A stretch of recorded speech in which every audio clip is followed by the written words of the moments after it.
O desejado de todas as nações. Capítulo 53. A última jornada da Galileia. Este capítulo se baseia em Lucas capítulo 9, versos 51 a 56 e capítulo 10, versos 1 a 24. À medida que se aproximava o termo do ministério de Cristo, operava-se uma mudança em sua maneira de trabalhar. Até então, procurava evitar agitação e publicidade, recusar as homenagens do povo e passara rapidamente de um lugar a outro quando o entusiasmo popular em seu favor parecia exceder os limites do domínio. Repetidamente recomendara que ninguém declarasse ser ele o Cristo. Ao tempo da festa dos tabernáculos, sua viagem para Jerusalém fora feita com rapidez e sigilo.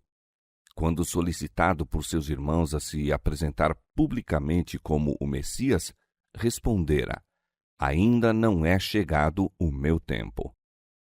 Fez o caminho para Jerusalém sem ser observado e na cidade penetrou sem se anunciar, não recebendo honras da multidão.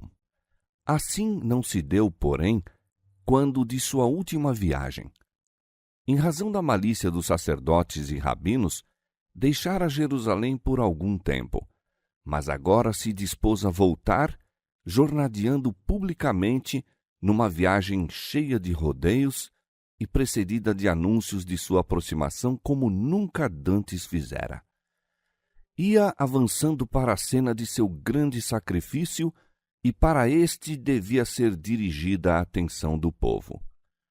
Como Moisés levantou a serpente no deserto, assim importa que o Filho do Homem seja levantado. João capítulo 3, verso 14. Como os olhos de todo Israel foram dirigidos à serpente erguida, o símbolo designado para a cura deles, assim devem todos os olhares serem atraídos a Cristo, o sacrifício que trouxe salvação ao mundo perdido. Fora o falso conceito da obra do Messias e a falta de fé no divino caráter de Jesus que levaram seus irmãos a solicitar que ele se apresentasse publicamente ao povo na festa dos tabernáculos. Agora, em idêntico espírito, os discípulos quiseram impedir que ele fizesse essa viagem a Jerusalém. Lembravam-se de suas palavras quanto ao que lhe sobreviria ali, conheciam a mortal hostilidade dos guias religiosos e, de bom grado, haveriam dissuadido seu mestre de lá ir. Dolorosa coisa era para o coração de Jesus avançar em seu caminho a despeito dos temores, decepções e incredulidade dos amados discípulos. Duro era conduzi-los à angústia e desespero que os aguardavam em Jerusalém. E Satanás estava a postos para forçar suas tentações sobre o Filho do Homem. Por que iria agora a Jerusalém a uma morte certa? Por toda parte ao seu redor estavam almas famintas do pão da vida. Por todo lado, almas sofredoras a esperar-lhe a palavra de cura. A obra a ser operada pelo Evangelho de sua graça apenas começara, e ele se achava em pleno vigor da primavera da varonilidade. Por que não ir aos vastos campos do mundo com as palavras de sua graça, o toque de seu poder de curar? Por que não se dar a si mesmo a alegria de conceder luz e satisfação aos entenebrecidos e sofredores milhões de criaturas? Por que deixar a colheita aos discípulos, tão fracos na fé, tão pesados de entendimento, tão tardios para agir? Por que enfrentar a morte agora e deixar a obra ainda em sua infância? O inimigo, que no deserto se defrontara com Cristo, assaltou-o então com cruéis e sutis tentações. Houvesse Jesus cedido por um instante, houvesse mudado sua orientação no mínimo particular para se salvar a si mesmo, e os instrumentos de Satanás haveriam triunfado, ficando o mundo perdido. Mas Jesus manifestou o firme propósito de ir a Jerusalém. A única lei de sua vida era a vontade de seu Pai. Na visita ao templo em sua meninice, dissera a Maria: Não sabeis que me convém tratar dos negócios de meu pai? Em Caná, quando Maria desejou que ele manifestasse o poder miraculoso que possuía, sua resposta foi: Ainda não é chegada a minha hora. Com as mesmas palavras, respondeu a seus irmãos quando insistiram em que fosse à festa. Mas no grande plano de Deus, fora designada a hora para que ele se desse em oferta pelos pecados dos homens, e essa hora estava prestes a soar. Ele não fracassaria, nem vacilaria. Seus passos se dirigem a Jerusalém, onde seus inimigos há muito planejam tirar-lhe a vida. Agora ele a deporá. Assentou firmemente o propósito de ir ao encontro da perseguição, da negação, rejeição e condenação e morte. E mandou mensageiros diante da sua face. E indo eles, entraram numa aldeia de samaritanos para lhe prepararem pousada. Mas o povo recusou recebê-lo, porque estava de caminho para Jerusalém. Isso eles interpretaram como uma preferência de Cristo pelos judeus, a quem aborreciam com ódio intenso. Houvesse ele vindo para restaurar o templo e o culto do Monte Gerizim, e tê-lo-iam de boa vontade acolhido, mas ia para Jerusalém, e não lhe dispensariam nenhuma hospitalidade. Mal percebiam que estavam repelindo de suas portas o melhor dom do céu. Jesus convidava os homens a recebê-lo, pedia-lhes favores a fim de se aproximar deles para lhes conferir as mais ricas bênçãos. Todo favor a ele concedido galardoava com uma bênção mais preciosa, mas tudo se perdeu aos samaritanos devido a seu preconceito e fanatismo. Tiago e João, mensageiros de Cristo, ficaram muito ressentidos ante o insulto feito a seu Senhor. Encheram-se de indignação por verem-no tão rudemente tratado pelos samaritanos, a quem estava honrando com sua presença. Não havia muito, estiveram com ele no Monte da Transfiguração e o viram glorificado por Deus e honrado por Moisés e Elias. Esta manifesta desonra da parte dos samaritanos não devia, pensavam, ser passada por alto sem assinalado castigo. Indo ter com Cristo, relataram-lhe as palavras dos habitantes da aldeia, dizendo que haviam recusado até oferecer-lhe pousada para a noite. Pensavam que lhe tinha sido feita grave ofensa e, avistando à distância o Monte Carmelo, onde Elias matara os falsos profetas, disseram: Senhor, queres que digamos que desça fogo do céu e os consuma, como Elias também fez? Ficaram surpreendidos de ver que Jesus se magoava com as palavras deles e ainda mais ao ouvirem-lhe a censura.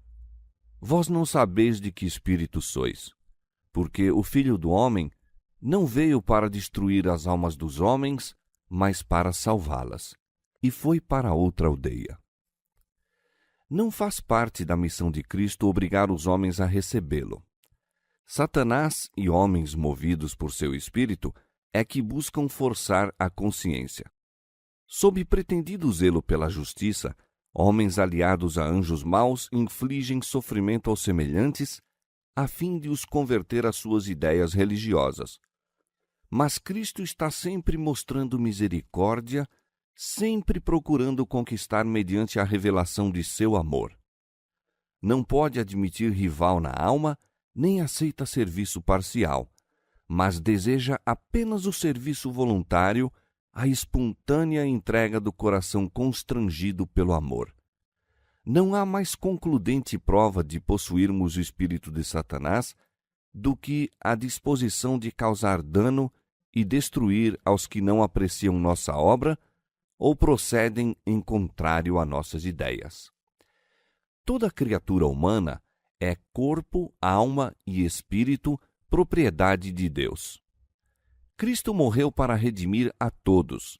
Coisa alguma pode ser mais ofensiva ao Senhor do que, através do fanatismo religioso, os homens causarem sofrimento aos que são o preço do sangue do Salvador. E levantando-se dali, foi para os termos da Judéia, além do Jordão, e a multidão se reuniu em torno dele, e tornou a ensiná-los. Parte considerável dos últimos meses do ministério de Cristo foi passada na Pérea, província além do Jordão de quem vem da Judéia. Ali a multidão se aglomerava aos seus passos, como nos primeiros tempos de seu ministério na Galiléia, e foram repetidos muitos de seus anteriores ensinos. Como enviara os 12, assim designou ainda outros 70 e mandou-os adiante da sua face, de 2 em 2, a todas as cidades e lugares onde ele havia de ir. Esses discípulos haviam estado por algum tempo com ele, preparando-se para a sua obra. Ao serem os 12 enviados em sua primeira missão à parte, outros discípulos acompanharam Jesus pela Galiléia. Tinham tido assim o privilégio da íntima associação com ele e suas instruções pessoais. Agora, esse maior número também devia ser enviado separadamente em sua missão. As instruções transmitidas aos 70 eram idênticas às comunicadas aos 12, mas a ordem dada aos 12 de não entrar em cidade de gentios ou de samaritanos não foi repetida aos 70. Embora Cristo houvesse sido repelido pelos samaritanos, permaneceu inalterável seu amor para com eles. Quando os 70 foram em seu nome, visitaram antes de tudo as cidades de Samaria. A visita do próprio Salvador a Samaria, e mais tarde o elogio do bom samaritano e a reconhecida alegria do leproso, aquele que fora o único dentre os 10 a voltar para agradecer a Cristo, foram fatos muito significativos para os discípulos.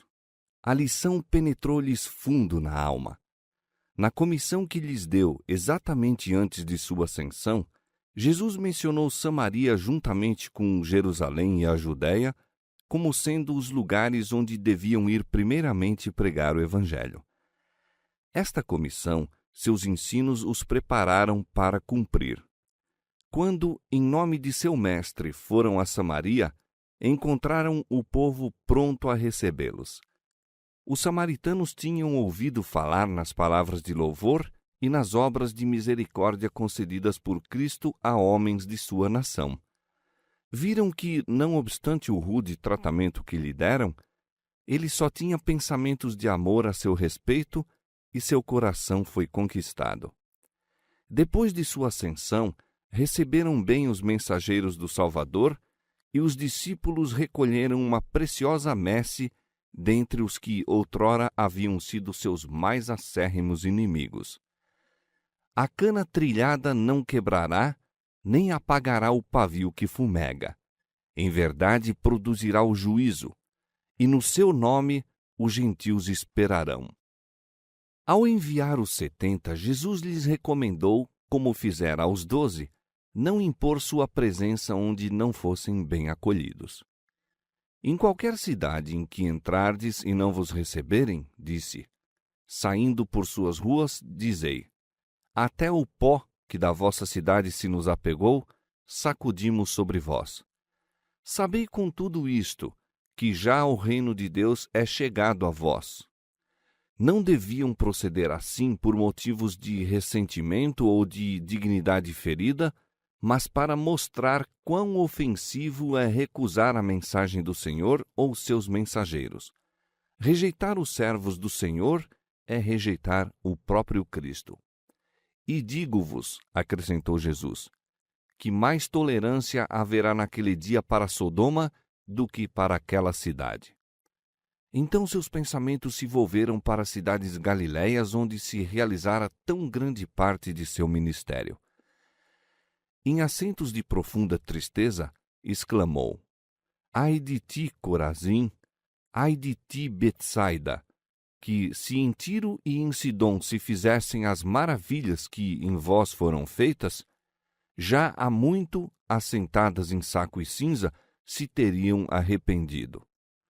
Portanto, para Tiro e Sidom haverá menos rigor no juízo do que para vós. E tu, Cafarnaum, Serás levantada até ao céu? Até ao inferno serás abatida.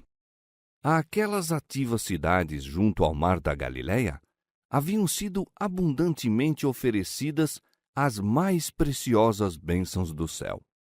Dia após dia, o príncipe da vida entrara e saíra entre elas. A glória de Deus, que profetas e reis anelaram ver, brilhara sobre as multidões que se aglomeravam após o Salvador. Todavia, rejeitaram o dom celestial.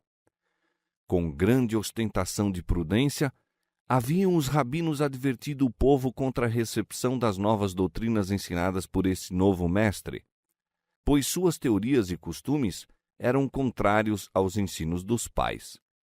O povo deu crédito ao que ensinavam os sacerdotes e fariseus, de preferência a buscar entender por si mesmos a palavra de Deus. Honravam aos sacerdotes e principais, de preferência a Deus, e rejeitavam a verdade para poderem guardar as próprias tradições. Muitos foram impressionados e quase persuadidos. Não agiram, porém, segundo suas convicções e não se contaram do lado de Cristo. Satanás apresentou suas tentações até que a luz pareceu como as trevas. Assim, muitos rejeitaram a verdade que se teria demonstrado a salvação da alma. Diz a testemunha verdadeira: Eis que estou à porta e bato. Apocalipse 3:20. Toda advertência, reprovação e súplica, transmitida pela palavra de Deus ou por seus mensageiros, é uma batida na porta do coração. É a voz de Jesus que solicita entrada. A cada toque não atendido, torna-se mais fraca a disposição para abrir. A impressão do Espírito Santo que é hoje rejeitada não será tão forte amanhã. O coração torna-se menos impressionável e cai numa perigosa inconsciência da brevidade da vida e da grande eternidade além. Nossa condenação no juízo não será resultado de havermos estado em erro, mas do fato de termos negligenciado as oportunidades enviadas pelo céu para conhecer a verdade. Como os apóstolos, os 70 receberam dons sobrenaturais como selo de sua missão. Quando sua obra estava completa, voltaram com alegria dizendo: Senhor, pelo teu nome até os demônios se nos sujeitam. Jesus respondeu: Eu via Satanás como raio cair do céu. Ao Espírito de Jesus apresentaram-se as cenas do passado e do futuro.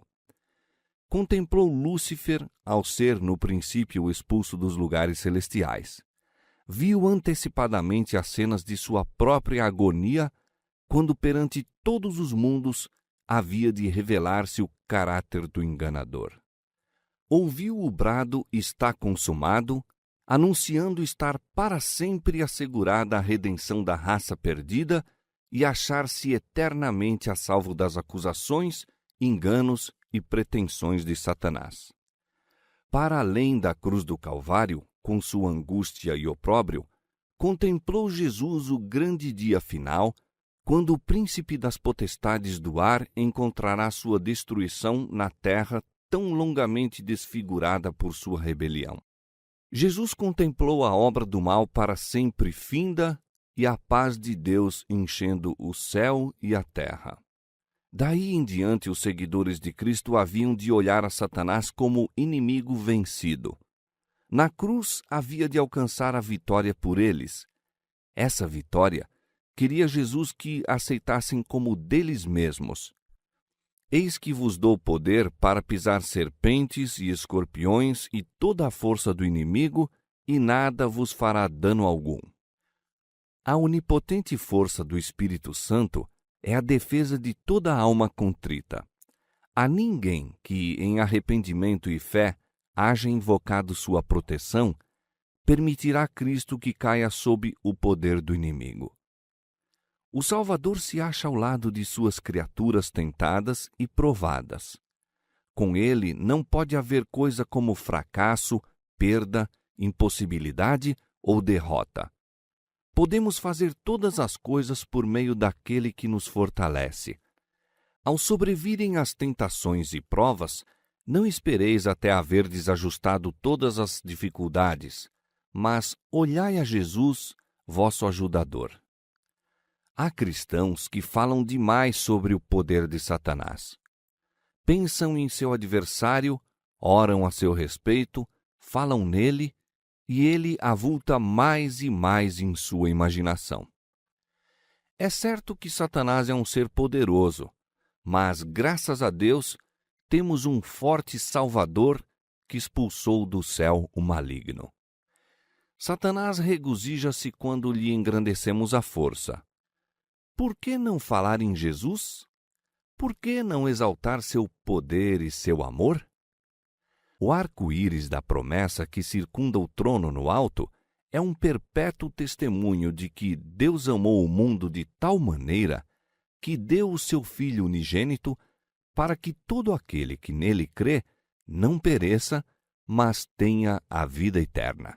João 3,16. Ele testifica perante o universo que Deus nunca abandonará seu povo na luta com o mal. Enquanto durar o próprio trono de Deus, é para nós uma garantia de força e proteção. Jesus acrescentou: Mas não vos alegreis porque se vos sujeitem os espíritos. Alegrai-vos antes por estarem os vossos nomes escritos nos céus. Não vos regozijeis na posse do poder, para que não olvideis vossa dependência de Deus. Vigiai, não se dê o caso de vos achardes possuídos de confiança em vós mesmos, nem trabalheis em vossas próprias forças, em vez de o fazer no espírito e poder de vosso mestre. O eu está sempre pronto a tomar a honra, caso seja seguido de qualquer êxito. O eu lisonjeia-se e exalta-se, e não se faz sobre os outros espíritos a impressão de que Deus é tudo em nós. Diz o apóstolo Paulo: Quando estou fraco, então sou forte. Quando temos a compreensão de nossa fraqueza, aprendemos a confiar num poder que nos não é inerente. Coisa alguma pode exercer sobre o coração tão poderoso domínio como o permanente sentimento de nossa responsabilidade para com Deus. Coisa alguma atinge tão plenamente aos mais íntimos motivos de conduta como o sentimento do amor perdoador de Cristo.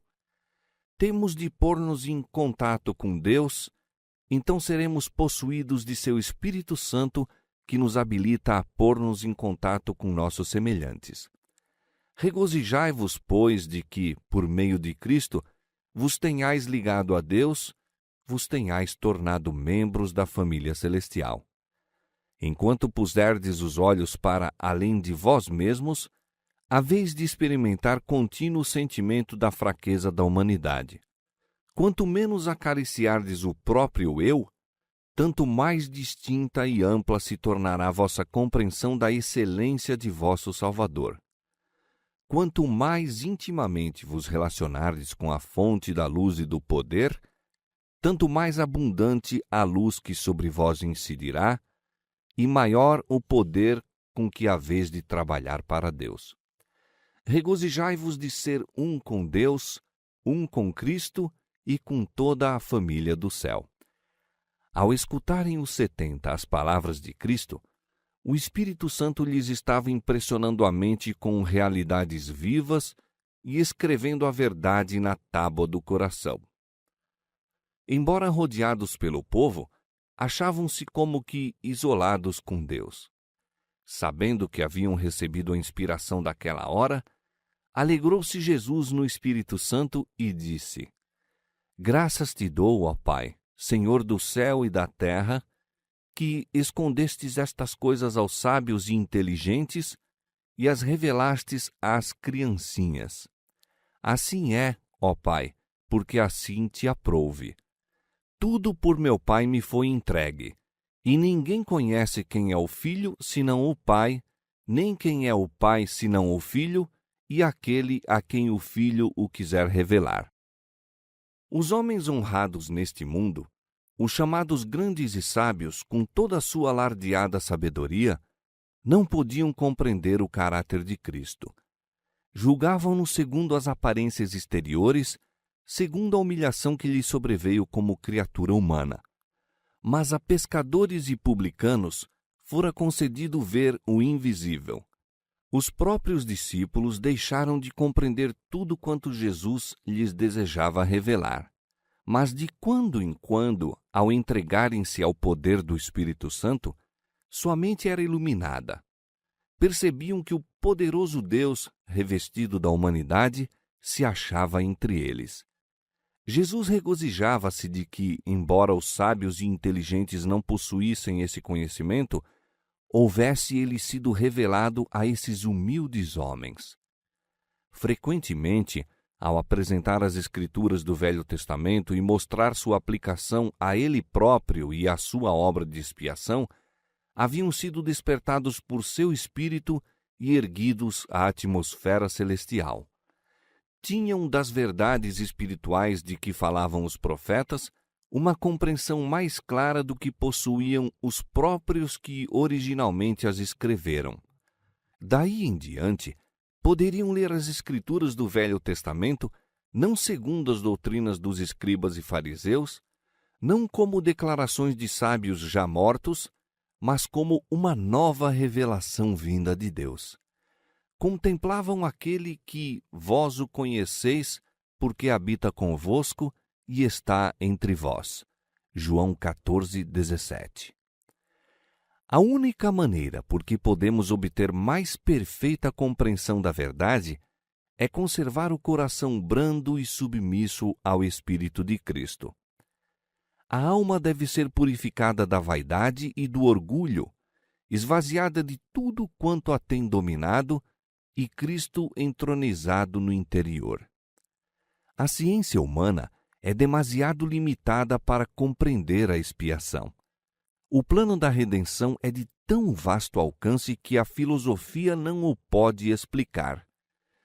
Permanecerá para sempre um mistério que o mais profundo raciocínio não logra aprofundar. Não é possível explicar a ciência da salvação. Pode-se, no entanto, conhecê-la pela experiência. Unicamente aquele que vê a própria pecaminosidade é capaz de discernir a preciosidade do Salvador. Repletas de instruções foram as lições dadas por Cristo enquanto caminhavam lentamente da Galiléia para Jerusalém. O povo escutava ansiosamente suas palavras. Na Pérea, como na Galiléia, a população estava menos sob influência do fanatismo judaico que na Judéia, e seus ensinos encontraram mais acolhimento no coração deles. Foi durante esses últimos meses do ministério de Cristo que proferiu muitas de suas parábolas. Os sacerdotes e rabis o perseguiam cada vez mais encarniçadamente e ele velava em símbolos as advertências que lhes dirigia. Eles não se podiam enganar quanto à sua intenção, mas também não lhe podiam encontrar nas palavras coisa alguma em que basear uma acusação contra ele. Na parábola do fariseu e do publicano, a presunçosa oração, ó Deus, graças te dou porque eu não sou como os demais homens, ficou em frisante contraste com a contrita súplica, tem misericórdia de mim, pecador. Assim repreendia Cristo a hipocrisia dos judeus, e sob a figura da figueira estéril e da grande ceia, predisse a condenação prestes a cair sobre o impenitente povo. Os que haviam desdenhosamente rejeitado o convite ao banquete evangélico, ouviram-lhe as palavras de advertência. Eu vos digo que nenhum daqueles varões que foram convidados provará a minha ceia. Muito preciosas foram as instruções dadas aos discípulos. A palavra da viúva importuna e do amigo que pedia pão à meia-noite deu novo vigor às suas palavras, pedi e dar-se-vos-á. Buscai e achareis, batei e abrir-se-vos-á. E muitas vezes, sua vacilante fé se fortaleceu pela lembrança de que Cristo dissera, E Deus não fará justiça aos seus escolhidos, que clamam a Ele de dia e de noite, ainda que tardio para com eles? Digo-vos que depressa lhes fará justiça. Cristo repetiu a bela parábola da ovelha desgarrada e desenvolveu ainda mais sua lição ao proferir a da moeda perdida e do filho pródigo. À força dessas lições, os discípulos não podiam então apreciar plenamente. Depois do derramamento do Espírito Santo, porém, ao verem a colheita de gentios e a invejosa ira dos judeus, entenderam melhor a lição do filho pródigo e puderam entrar no gozo das palavras de Cristo. Era justo alegrarmos-nos e folgarmos, porque este meu filho estava morto e reviveu, tinha-se perdido e foi achado. Lucas capítulo 15, versos 32 e 24. E ao saírem em nome do Mestre, enfrentando o opróbrio, a pobreza e a perseguição, fortaleceram muitas vezes a alma, repetindo o que lhes recomendara quando nessa última jornada.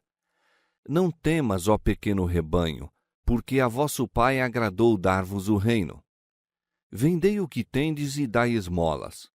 Fazei para vós bolsas que não se envelheçam, tesouro nos céus que nunca se acabe, aonde não chega ladrão e a traça não rói. Porque onde estiver o vosso tesouro, ali estará também o vosso coração. Lucas capítulo 12, versos 32 a 34.